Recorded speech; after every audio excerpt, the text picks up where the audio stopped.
Scopio. Yeah, and what you guys built with that, it's a photo community. Recently, you reached Forbes. What was it?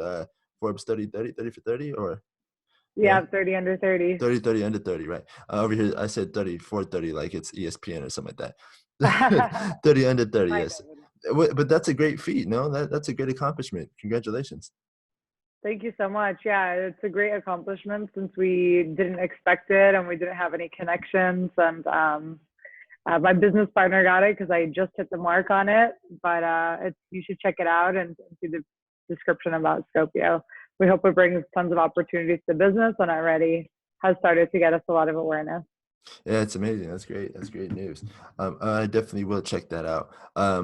Now you guys built this photo community, and it's awesome. I was checking it out the other night, and I really like the fact that you guys like to embrace photographers and make photos easily accessible, and this also helps businesses on the other end. So we're gonna talk about that in a little bit, though. Yeah. Let's get to know a little bit about you and your background first. So, if you don't mind, just let the people know a little bit about yourself. Sure. So I've been building Scopio for in total 6, 7 years now.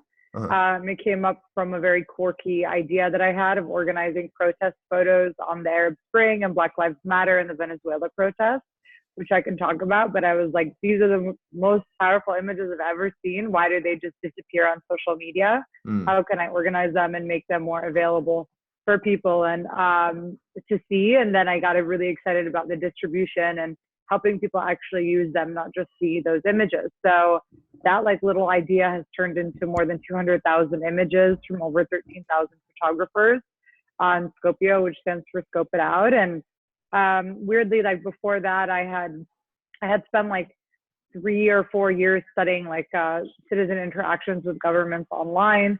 And I thought, there's going to be so much more content that people put out about what they want. So the images really caught me. And I think it's because my mother is a great photographer. When we were kids, we'd be sleeping and the video camera would be over our head. And she always stressed the importance of documentation and these images as a testament to our lives. So I really believe in the power of images to change perceptions and what they really mean for us, and not just as a great photo, but as documentation. Yeah. And technology. I've been building products for 8, 9 years, and my business partner as well. So it's been really exciting. And to backtrack further, I grew up in St. Louis, Missouri. My parents are immigrants; they're doctors, and now I've been in New York for almost a decade. Oh, nice, nice, nice. How was that Yeah. experience like, living in New York? Like, I know the photo scene is heavy out there. Are you into photography yourself? Yeah, so we actually, our office is in Dumbo, so we walk outside and we see Oh everybody yeah. taking pictures under the Brooklyn Bridge. It's the most iconic photo spot. So we're Hmm. always one step away from the inspiration. It's great to be obviously around creatives, but what we really believe is that creatives are everywhere. So it shouldn't matter where you are. There's talented people all over the world, and there's definitely no competition in talent in terms of what people are doing in the most remote parts of the world. Yeah. So that's what we're bringing to the table and offering people that opportunity where they might have not had it before. Right. Yeah. And that's awesome. That's awesome. You said you were building Yeah. products for quite some time, for 9 years, you say. Um, so this is like one of the many projects that you guys have worked on, right? So this is so it was the first project I started was on the image data and collecting images from Twitter on the protests. Hmm. And that was called Protestify at the time. Protest and Justify. I Okay. own the trademark. And so then I had met my business partner when she was in design school at Parsons, and we started to work on this and developing it, which later came into being as Scopio, and which is now again a photo marketplace where anyone can submit and sell their images, and then creatives can use them for all their arts and designs and storytelling. Right, right, right. And but it's Yeah. and it's Scopio. It's not Scopio Scorpio. stands It's for no, Scopio. scope it out. Yeah, scope it out. No, that's pretty clever. I like that. We do Um, compete with Scorpio on Google search, which is not great. So, oh yeah, but true, true. yeah, it stands for scope it out, and it's like a looking glass. Oh yeah, yeah, yeah. I totally get that. That's pretty clever. So let's go into further. I don't know why I said it. Let's go further now, though, into what Scopio, what your guys like. We all know, like, your aim now is to, um, you know, involve creators, from all different types of places, like you mentioned. Help Yeah, businesses connect, with photographs, which I think is really true too. It's interesting because, like, is and I want to hear your opinion on this. I feel like yeah, photography is, in a lot of ways, undervalued. A lot of ways, and I feel like when it comes to the consumer, people who want to actually buy the service, I feel like it's just not. It's something that feels like a luxury to them, which is true. I yeah, get that, but I feel like it's something more than just that. I feel like the perception of it is like, I want to undercut photographers and expect them to do tons of work and all this different stuff. But you yourself, you sound like the actual power of an image. So talk a little bit about your opinion on that. Do you think it's undervalued still? yeah. So they call Gen Z the generation of the side hustle. Everyone's trying to make money on the side. Yeah. So this, I see this happening both on the buyer side, on the photographer side. I have tens of thousands of businesses that use us, and I have tens of thousands of photographers. Now, the photographers, a lot of the times they want to like see what they can get. Sometimes they'll submit a few images. Sometimes they'll submit hundreds of images, and there's like an effort base there. Sometimes their image will end up on like a book cover at Barnes and Noble. Sometimes it will be on a TV spot. Sometimes it'll just be on a website or social media, but you're getting your images used. So there's like, they know that there's time that takes before those images get used. But it's so exciting because you actually get to see the rapid use of your images. Mm, Now, on the buyer side, a lot of these businesses or freelancers, like someone like you that has a podcast, you really want to promote your podcast. Like, what's going to help you promote it? Like, great imagery that people can understand what you're working on, what you're doing, because you can't use like a cheesy photo when you have an edgy, new, exciting podcast. Like, why would you shoot yeah. yourself in the foot like that? Right. So that's where the importance comes, but they also want it to be affordable. So that's, you don't have like hundreds of dollars to spend per photo, and it's too risky. Like, you need more photos, you don't need less at a higher price. So that's where we have like a really affordable option for buyers. We have a plan that's $30 a month. They can use images there. And then the photographers get 20% of the downloads of the subscriptions, or you can purchase individually. So I think affordability is important. But then you also have to see all the new ways in which people are making money. Like, you have photographers that are making thousands of dollars through their bookings, through sales on these licenses that are being used in different ways. And Right. so it's our job to not just like keep fighting this like low cutting fight, but also find more ways to leverage them. And some of them have hundreds of thousands of followers on Instagram, but never sold a photo before. So we're introducing them into this world.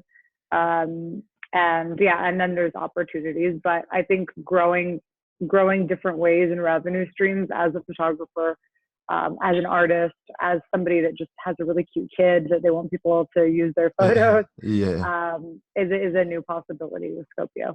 Yeah, it's awesome. That's awesome. And that's Yeah, really interesting though, that, even somebody with that magnitude of followers, like over 100,000, they haven't sold a photo. And I understand that's not everyone's intent. Sometimes you're a yeah, hobbyist, but your aesthetic just happens to look like it'll attract the masses. So that's what happens. And they don't have a expectation of selling a single photo. But still, it's like, wow, you never thought of monetizing this. You know what I mean? It's kind of yeah, interesting. because they're sitting either on Instagram or they're sitting on their phones. And like, we have photos that sell that were like taken in 2015. Like, sometimes a great photo is a great photo, and it's like, why do you want to leave it there if you really want to help change like perceptions and stereotypes? If you do have something that can help, like, why not Yeah. bring that out of your phone, and then why not make some money on it? So we take more photos than all of history combined every year. So Hmm. we just have like so many images that are just sitting there while they're not. And then our internet still looks the same as it Right. did like 10, 20 years ago. So this is how um, the content can be used and taken off those places. Yeah. So you're all for just using the content that's at hand, right? Like, don't let Yeah. anything just kind of lay around and when it could be useful to you. So, Yeah. Even a yeah, photo of a toothbrush like can sell, yeah, like, yeah. because nobody has that. Right. our first photos are like years ago, like from years ago. So, Mhm. images of people are obviously the most valuable because we haven't had that access to human diversity, because the photo sites have been like, they were made in an era of print magazines where there are only a few photo sites and a few buyers. So everything was staged. But now that the world has access to these images, like we want to see what people look like in all these different places. So that businesses around them in their area can use them and really represent their like local community. So Yeah, yeah. And as you're talking, it kind of sounds like almost everybody, because photography is a huge thing, right? Of course, and yeah, millions of people, they love to take photographs, whether it's professionally or unprofessionally. And then you get in this space where you actually start to look for professional photos to use for your business or whatever, and then you yeah, realize like, wow, there isn't all that much. As a matter of fact, yeah, I was looking on Unsplash not too long ago, looking for just random stuff, like random tech. Just you think that there's day-to-day stuff on there, but a lot of these categories only have like 20 to 50 photos on there. And it's like, yeah, the whole entire world, they're basically a photographer. Like, how come these, websites don't have as much, inventory? So it's, I don't know, it's an interesting perspective when you think about it. Like, so many people, they know yeah. of it, but they don't know ways that they can actually use their photography. So, Yeah, exactly. yeah. And spread the message that they want to. Like I feel like there's so many important topics that people care about today, and oftentimes we're just commenting and talking about it, but we forget that the visual like behind it, like, if you see a photo with like I saw a photo the other day with the corona mask, and it was hmm like stop racism on the mask. And hmm I was like, this is awesome. Like this photo should be used by like magazines and websites and not just posted on Instagram for 60 likes. So, Right. Right. so it's like just thinking about ways in which you could influence beyond just talking. Sometimes a photo, I mean, that's why they say a photo is worth 1,000 words. Right. Yeah. 100%. I agree. I agree. What's something that you see? I know that you guys like to represent, diversity and storytelling. So, like, what's something that you guys see that like really moves you? I guess like what's something that you've seen that moves you? Any type of movement that stuck out in the recent years that's impacted you? So I mean, we started the company based off movements, so it's hmm always like in our DNA as a company, and we always want to be there to support. We are building. We have like a 50,000 photo editorial collection that we'll be releasing soon. That will be more current event driven and um, show like street photography and events that are happening. So that'll be able to be used by everyone. I'm really excited about that, and I think more people will be ready to contribute to that effort. I again, yeah, like when like that Corona example, when I see it, I'm like, I wish they'd let's use these photos and get them to where people are actually reading and consuming content. So if you're like watching the news or if you're seeing an article on CNN, like that cover photo should be that photo. Like so there's a like a break in between in like and we see ourselves as like the fishing net for these images. So it's a big responsibility to figure out how to let people know and get that content in the hands of where it has bigger reach. But I think a lot of things about, again, human diversity is like my most interesting one. Right. Seeing people like where they are, what they're doing, and doing more than just like the pretty girl on Instagram look. Like Yeah. I'm getting a little sick of it. I'm like, yeah, I mean, you look great, but why don't you take photos with your family that you love or you working really hard because we know that you're on that hustle and that grind. Let's see photos of that. So I think there will be a shift at some point where that becomes more acceptable to be posting and that people like to enjoy like watching people, Yeah. because you could Yeah. be working for 11 hours a day as on your podcast. You spend 1 hour going to the Golden Gate Bridge, you take that picture and people think that's your day. When in Yeah. Right. reality, Right. we're like working all day. And Yeah. that to me is more beautiful, like that you're working on your own endeavor than that great photo. Although the bridge is a really nice photo Yeah, too. So a bridge is always nice, but like you said, we've seen hundreds and yeah, thousands of photos of that bridge. So why not document something yeah, that's a little bit more personal, more closer to you? And yeah. you said a couple of And that's good things. beautiful too. Like people Yeah, like that. I think people will want to see that at some point when we like stop being like nervous about posting that.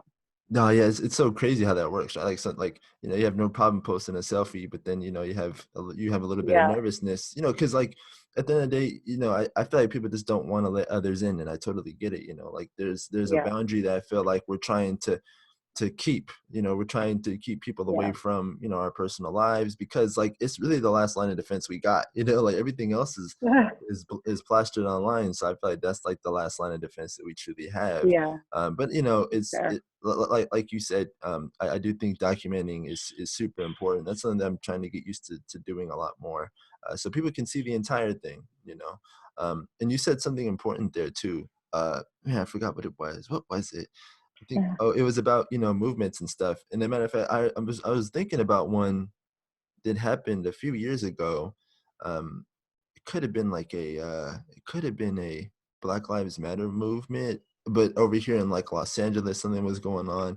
I remember tons of incredible photos that were coming out of them. It just, like, Yeah, people holding signs, and people, like kids, they're like dressing up a certain way. I just forgot the movement, but, like, yeah, those photos, they went viral on Instagram and everything. And I think that part, that little section of history, could have been documented and kept, yeah, a exactly. lot. They could have been preserved. You know what I mean?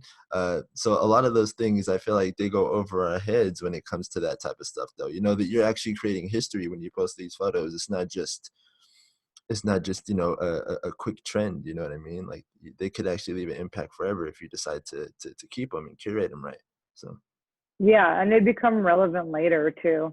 yeah, So like even the Women's March photos are still like the most colorful images. People would love to use them in their, even like for print on demand, like having a sweatshirt with that image. Like for me is like, would I rather represent that with my sweatshirt or like Nike, you know? yeah, yeah. So there's a lot of identity that gets tied to movements that people like to represent. So that's why the availability of images is great. And if Scopio is successful, will be that place that gets to archive our generation. So with the release of the editorial collection, you'll see, and available now, anybody can submit their images. If you have an image that really is important to you, you'd love other people to see them, like, just sell it to us or send it to us or any other. There's other sites where you can get them out there, but you shouldn't be like nervous about the quality of it. Sometimes the meaning of it is more important. Hmm. Like we judge quality all the time, but when there's things like this, it's like means more to have a great concept Hmm. than like the technical quality being perfect. Yeah, 100%, 100%. And one of my favorite photographers actually said that in the recent months, because he was out taking film photos, and he accidentally took something while on the train. It was totally by accident, like the camera fired off, and he captured a moment between a grandfather and his son. Super grainy, super blurry. Probably Yeah. underexposed and everything because he wasn't prepared for it. But he said, like, I was worried about the quality at first, but then I realized how beautiful of a moment this really was. Oh, So he decided to frame it. And so yeah, like you said, those moments, I don't think people should shy away just because the quality isn't there. That's not what images are about. And as much as we're yeah. marketed to that's the number one thing, that's not the intention behind it. So But yeah, especially for like things that are documenting certain time periods or events mhm. or um, and generational things. Like, do you think about it? The entire elderly generation is like not on. We don't take photos of them and put them online. Like, you might have Right. the most colorful looking grandma ever. Like, I'm sure people would think that photo is like amazing.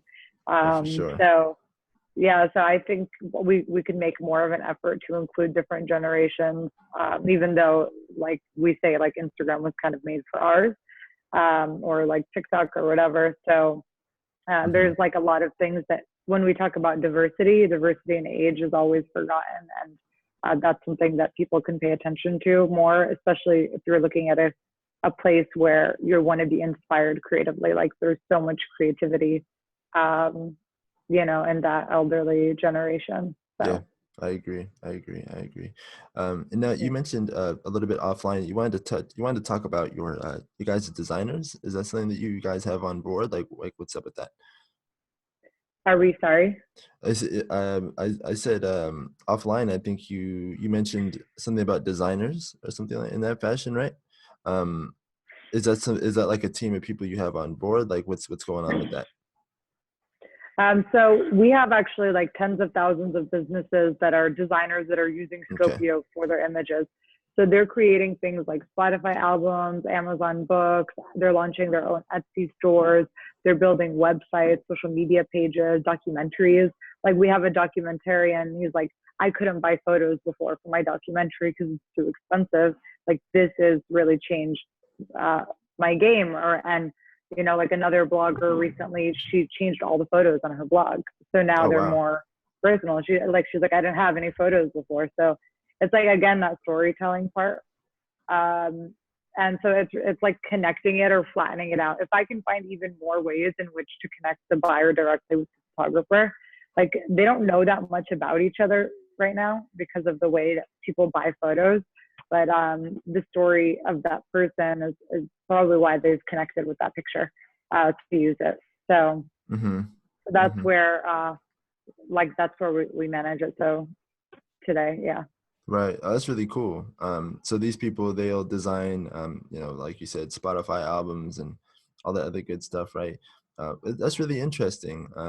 Just considering the fact that, you know, as much photos that are accessible, I like still to this day, there's even like a more need for it. It's pretty Yeah, crazy. well, we're using 100 times more photos than we did 10 years ago, Hmm. if not more. So we all need more photos, but the way that the license structures are set up, that they limit you based off your use. So True. you can maybe, if you go to another site, you can use 10, 20 images, and then you can only use them for certain ways. And like, we're not really built for understanding that. We're not professionals, or most people are not. So with Scopio, like it's just like use it for whatever, and then we explain what whatever means, and then they can go and they can go and create.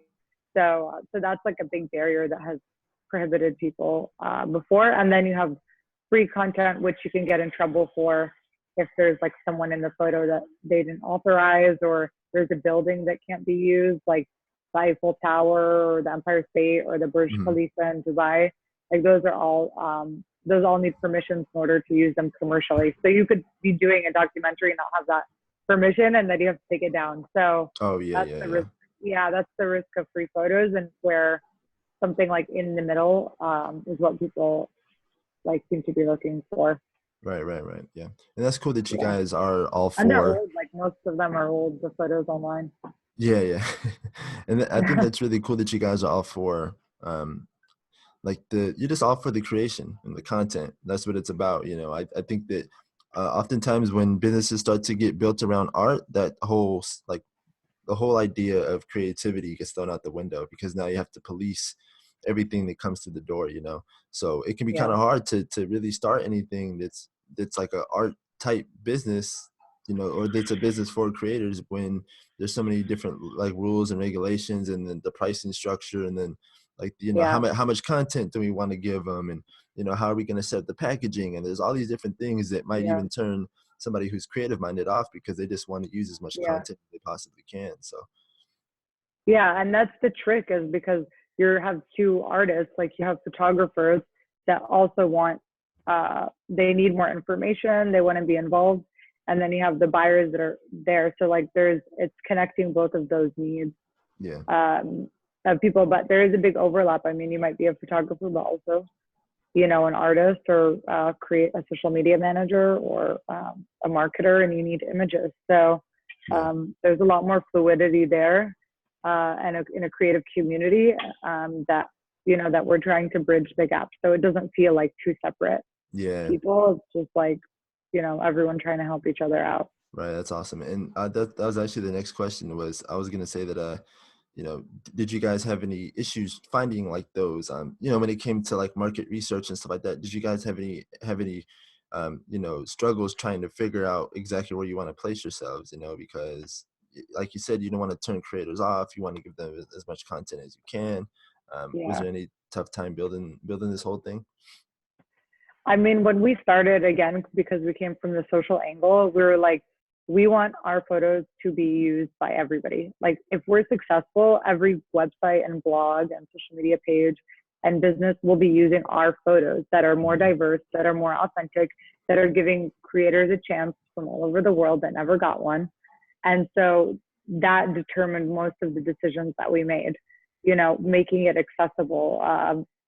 I was like, you know, I've been in the situation where you've been, where I have an idea and I can't make it happen. Like we want to be an enabler for people. And I think there's nothing better than more creativity in the world. Like I can't think of a better idea than having people be more creative and more free and open. So I think it has a lot of benefits that that aren't about money that we think about when we're building the product. Yeah. And then the second thing we always think about is the human perspective. So how do we storytell? How do we make people more visible? Like these people have been hidden, they've been blocked away. How do we show them to the world and tell their story and make them feel empowered to do that? And if they didn't have like the exact same training that a New York photographer did, and all the, you know, all the benefits that you get from being in a city like that, Yeah. how can we flatten that playing field? Right. So, but it's decision making is a 24-hour process. Like you make decisions, you change them, you make them again, you know, like it's never ending. When you're building a business, it's always in discussion. You're always talking to people. Like I chat all day long with my buyers and photographers and try to learn as much as you can from them, and get to see the projects. So I think that's like in the entrepreneurial mindset. Like a lot of people ask me, how long have you been building your business, and questions like this. And I just want to say, like, you have to like have a very broad perspective and realize that it's a long journey that you work on in order to, you know, to have the biggest impact that you can have. And that's how you have to frame what you're doing. So I think if for anybody else that's building something or creating something, I would urge for them to think about that impact and then go backwards from there. Right. Yeah, 100%. I agree with that. I like the fact that you mentioned too, it's a never ending process. Like it's a never ending decision making type of process, because it really is. And I was having this discussion with well, not really with somebody. It was actually on Twitter, and you know, people were commenting back and forth or whatever. And you know, people are still underestimating how long it's going to take for them to, you know, achieve what they want to achieve and carve the life that they want to carve. And you know, it's like it sounds like it should be something that's obvious, but when you really think about it, a lot of us are still rushing processes, you know, when really it's like you have to be a student every single day. It doesn't actually stop. I don't think people have realized that yet, though. No, they don't. And it helps to like listen to read books or to listen to people like Gary Vee. I listen to him all the time. Gary's great. And he's like, limit your spending, focus on the life you want to create for yourself, find joy in that. And that's like really hard because we've been trained to do the complete opposite. So that's why we want instant gratification. And it just doesn't work like that when you're building something. Like the amount of effort and work that needs to be done by you in order to achieve it is like, you can't even understand it until you're going through it. Right. So I think that's helping and understanding leaders that teach that is helpful for creatives to get that and to manage their lifestyle and their expectations. And then find new ways to enjoy like things without having to like kind of be bought and sold all the time. That makes a lot of sense. I think that's something we can all get a little better at, right? Yeah. It's so hard. It's like literally the hardest thing. So you're being bought and sold to 24/7. So it's like, it's kind of hard to navigate. Definitely understand that one. Well, that like creatives, like practice your creativity. If you can practice it like that, you can find new happiness and new joys through there because you're seeing what you're making. Like, Right. And you know, sometimes it's just healthy to do it without the thought process of how am I going to make money from this? You know what I mean? Like, you know, even if you are monetizing photography, like, what's a different Yeah. hobby you can tap into that you don't even have to think about ways you can serve an audience or a client base, or, you know what I'm saying? Like, sometimes it is healthier for the mind to just get outside of, something that you enjoy to do, but you've made it a monetization in order to find other stuff that you like to do. So, Yeah. yeah, I mean, all these things are definitely good things. And also, as you were Yeah. talking, I was checking out your guys' 30 under 30 feature here. Awesome stuff. Awesome stuff. This has to feel good in terms of like morale for everybody in the team, right? Including yourself. So Yeah. how does it feel? Like talk a little bit about this, because I never actually spoke with anybody who's accomplished something like this. So how does it feel, and what was the media process like? Yeah. I mean, I remember like when I first started my idea, somebody had told me like, you know what, like I know I'm gonna see you on Forbes one day. And I was like, yeah, right.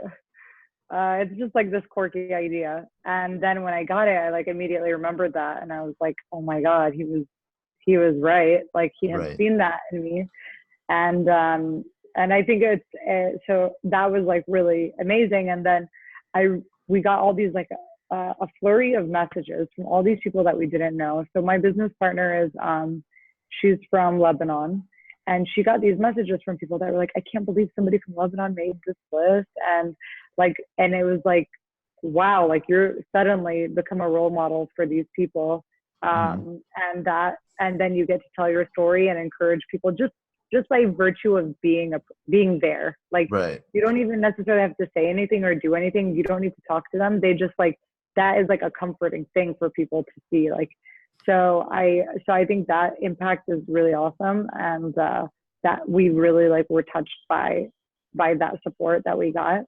And then the second thing is most people think like you can't really make it unless you like have all these connections and you have like, oh, they're like, oh, he's special, somehow special. But Hmm. really we like didn't have any connections. We got nominated by a Forbes editor. We never even met them. Like Don Lemon from CNN and a few other people like just Hmm. found us, like looked us up and like accepted us. And it's so funny because I messaged him on LinkedIn and I was like, hey Don, thanks for accepting or thanks for picking us. Like, do you have time for a call? And he never answered. So Don, if you hear this, like I know that you didn't answer my LinkedIn Right. message. We know. But yeah, but yeah, there's like guts that you take opportunities as they come. So I tell people like, it's really about hard work, and it's not about all these things that you think other people have. It's about what you have. And yeah, and so that's what's so amazing about that opportunity. And and there's a lot of things that people are talking about today with female founders and technology and all the industry itself. So Hmm. hopefully like things will start to level out as people create things that people recognize as having value. Um, and when we're happy, being in the front of that, or helping in any way that we can, because again, it does take like a decade of time to get there. So Yeah, true. Yeah. yeah, That's awesome though. That's great. Once yeah, again, congrats to you guys. It's awesome to see a photo community under a Forbes name. yeah. So that's pretty great. Yeah, and I think Good we news. got it because of the diversity too. Like they recognize that this is like a very big problem. So Yeah, they're true. betting on us to lead the way. So Hmm. so it's not even about us, it's about leveraging the photographers all over the world and them believing in them as much as they're believing in us, That is to absolutely true. help Right. change. Right, because as much as you guys are at the forefront of your company, also, the photographers are to a degree as well.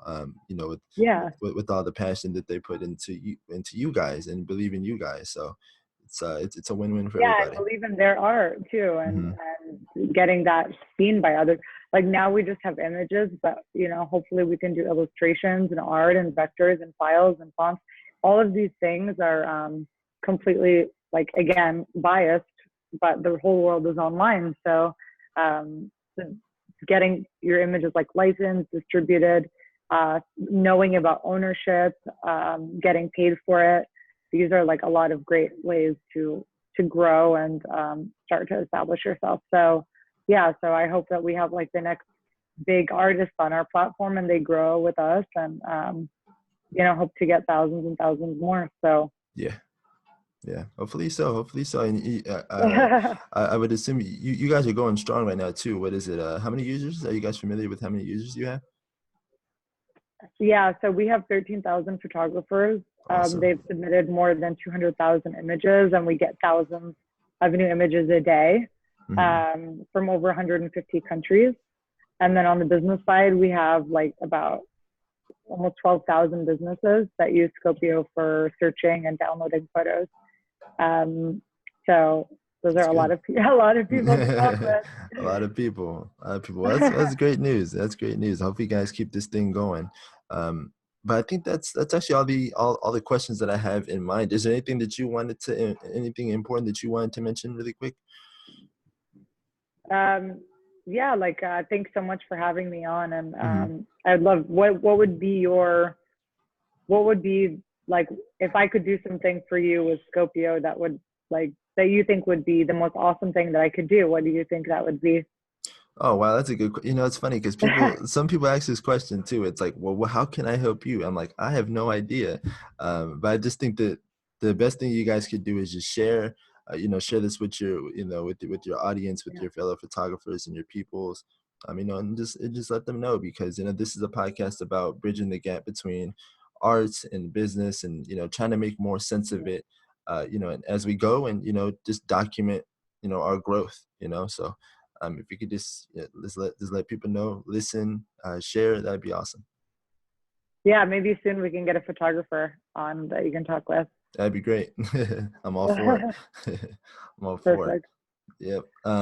But thank you. This was awesome. Awesome, awesome. I appreciate you for Yeah, coming on here. Congrats to you guys. You guys are doing great things. I like the concept, the ideas, the importance of storytelling. I think you guys have a great grasp on this. So, thank you for coming on. How can we support you? yeah. Follow us on Instagram at Scopio Images and check us out at Scopio SCOP.io. Would love to talk to you and hear from you. And if you Awesome. have those old amazing photos sitting, don't leave them sitting around. No, I Make an definitely won't. impact. Yeah, I definitely won't. That's for sure. So I will definitely be hitting you guys up on that end as well. So, uh, but yeah, awesome. We'll do. We'll do. Go ahead and check her out, guys. Check out what they're building. I will also leave a link down in the description, the show notes, so you guys can go ahead and give this a look as always. So appreciate it. Awesome. Thanks, Dexter. Awesome. Talk to you soon. Yeah. Take care. Alrighty. Bye.